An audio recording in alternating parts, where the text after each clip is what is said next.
Elvis Presley was one popular singer who was unequaled in his times and beyond. One of the early recollections I had of him when I was young was his soulful rendition of the song "Love Me Tender." And to quote him verbatim, he crooned, "Love me tender, love me true, all my dreams fulfilled." I agree with Elvis. Real love must be tender. It must be palpably experienced, not just audibly proclaimed. It must be genuinely felt by both the lover and the beloved. How's this for a great example?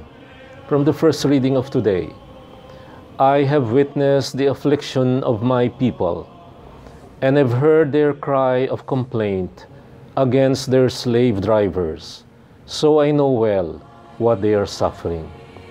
This love must be tender. This love must be real. The love that God felt for His suffering people. God must have been like a mother. He feels with His beloved children.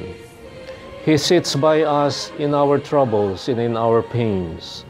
He stands by us in our tribulations. He stands in for us in our loneliness. And He can do it so because His love is tender, beyond mere words, beyond mere interior dispositions. Elvis Presley got it right. Love which is real and palpable ought to follow His rules. Love me tender, love me sweet, love me long, and love me dear. But my dear friends, there was something that Elvis got wrong. Something essential to love too was missing. And this missing element is what is clear in Paul's letter to the Corinthians. St. Paul tells his readers that love has to be tough too. And tough love does make its demands. All ate of the same spiritual food and all drank the same spiritual drink, yet God was not pleased with most of them. He further writes, "Do not grumble as some of them did, and suffer death. Whoever thinks he is standing secure should take care not to fall." Many parents today got it wrong. Many think that love is always about giving in to their children's demands. In church on Sundays, to make them sit quiet and still, they bribe their kids with food or with tablets. And I'm not referring to ingestible tablets. I refer to the one used for entertainment. They do this in order to please them, and they bribe them with gifts and toys. Love that is tender is not sufficient. Love that is tough is what is real love. I remember a time when as a child, when I was shown this love me tough thing. One occasion among many. I was no more than 7 years old. The neighborhood kids decided to go for a swim at the Pasig River, when, mind you, Pasig River was still clean. I was prevailed upon to go along.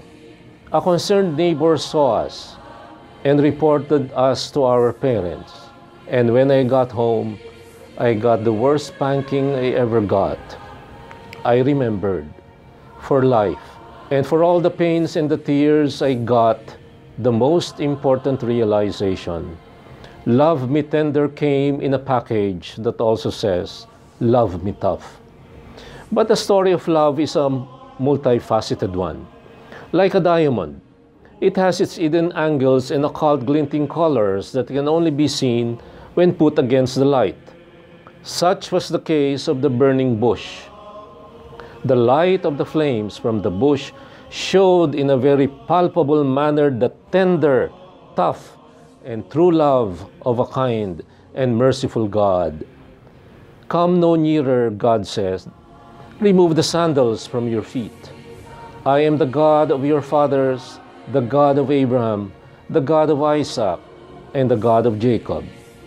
And here is where it gets pretty tender and true. Therefore, I have come down to rescue them from the hands of the Egyptians and lead them out of that land into a good and spacious land, a land flowing with milk and honey. At 8 years old, I was run over by a car. It was an off-white Beetle Volkswagen filled with lady passengers. As soon as they saw I was not quite dead yet, the driver sped away, leaving me limping and bleeding on the road. I managed to limp my way home. I lied to my mother. I did not tell her I was run over by a car. Her initial reaction, anger at me. But this did not last very long. The tough love soon made way to tender and caring love. But notwithstanding the kindness and mercy of God, bad things do happen to good people. A terrible thing also happened to a group of Galileans who suffered a violent death when the Tower of Siloam fell on them. Yes, love, the love of God, and our love for God do not guarantee that life is going to be a walk in the park. The mystery of human freedom and human choice, along with the mystery of evil, can wreak pain and suffering even to innocent people. But sinner or saint, innocent or guilty, happy or not so happy, the same merciful God calls us and expects us to use our freedom and the capital that is His love to go and bear fruit. And this is where the tender part and the tough part get together and become true. And it can only be true if it is vivifying, life-giving, and fructifying, fruit-bearing. Love cannot only be tender and not much else. It is not enough that two people are in love for them to get married. That love too must be open to its life-giving nature. It must be open and be fruitful. It must be fecund. I cannot get married to my dog, no matter how much the dog loves me and no matter how much I love my dog, for the simple reason that that love is never and will never be fructifying. Neither can I get married to my car or to my computer. Love, for it to be real, ought to go beyond being tender. It also has to be true. A love born of a relationship that cannot but be open to bearing fruit, as in the case of a man and a woman open to giving birth to children. The tender and loving God, whose love is tough and true, takes us now personally today, talks to us personally today in Jesus, His Son. He is like the landowner who planted the fig tree and who rightly expected some fruit from what he planted. Finding none, he wanted it cut down. But no, he did not. His mercy triumphed over all other considerations. He was willing to wait, for it was in the nature of fruit trees to be giving fruit and bearing fruit in plenty. In life, I have met so many people. I have known so many who, despite their many faults, are essentially very productive people. There are those who, despite their degrees, hardly do anything for others. There are lazy people and very hard-working people. But God loves them all equally. And God reminds us now that love for Him, for ourselves, and for other people is meant to be tender, tough, and true, and fruit-giving. Merciful and gracious is the Lord, slow to anger, and abounding in kindness.